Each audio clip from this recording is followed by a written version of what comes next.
Kim Chiu, may pasabog nga ba sa lahat? Sian Lim, dapat nga bang matakot sa revelasyon?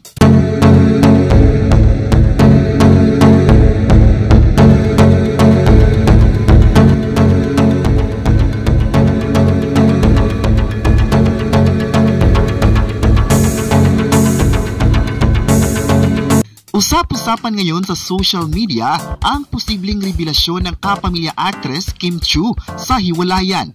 Ayon pa sa balita, kung magsasalita raw ang kapamilya actress at TV host na si Kim Chiu tungkol sa kanilang hiwalayan, baka raw ito na ang katapusan ng career ni Sian Lim.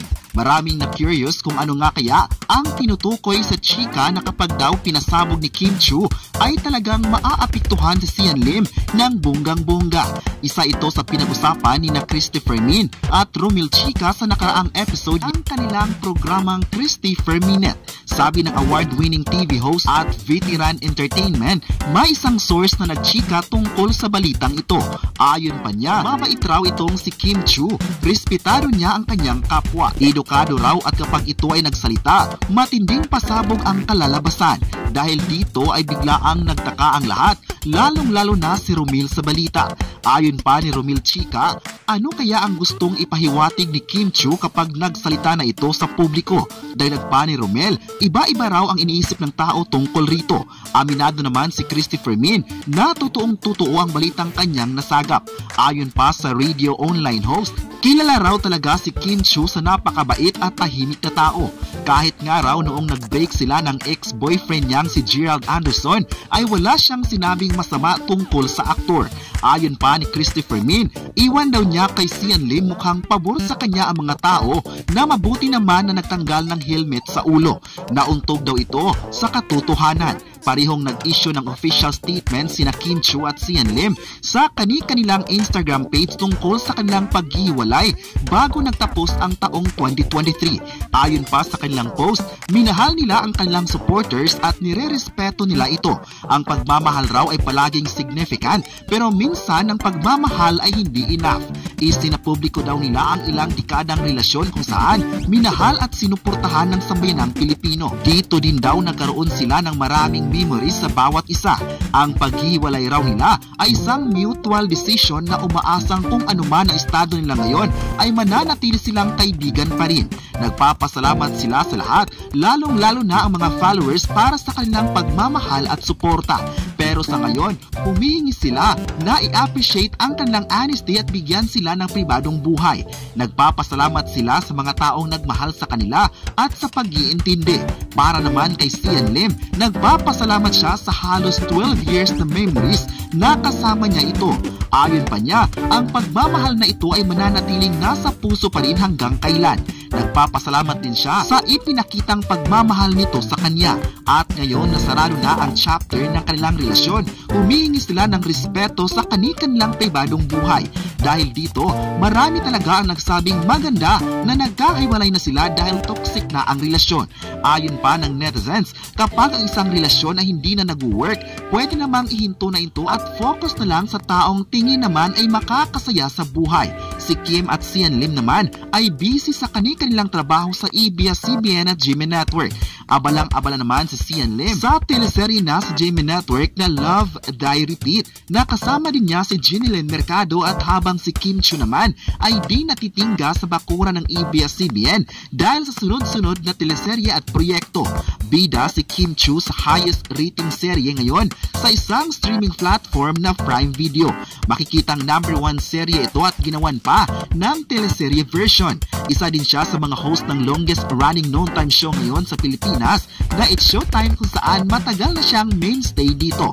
Makikitang sunod-sunod na proyekto talaga ang nakukuha ng kapamilya actress. Hindi maitatanggi na hindi kawalan raw ang relasyon ni Kim Chiu sa mga success nito sa showbiz career. Thankful naman si Kim Chiu sa mga supporters na patuloy na sumusuporta sa kanyang projects at hanggang ngayon andyan pa rin sila para ipakita ang pagmamahal nito. Marami din na nagsabi na hindi kailangan ni Kim Chiu na magpakamarter sa pagmamahal kay Sian Lim dahil puno naman siya ng blessings sa show business. Ang tao raw ay kusang darating at focus lang muna sa trabaho. Ayon pa ng isang netizen, kung ilalangtad na ni Kim Chiu ang pasabog sa lahat, ano naman kaya ang estado ni Sian Lim sa revelasyon? Ano naman kaya ang masabi ni Sian Lim tungkol dito?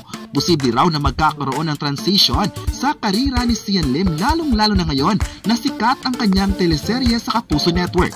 Naniniwala din ang lahat ng fans na posibleng isang malaking kawalan ito kay Sian Lim kung totoong may ibubulgar ang kapamilya actress para sa kanya.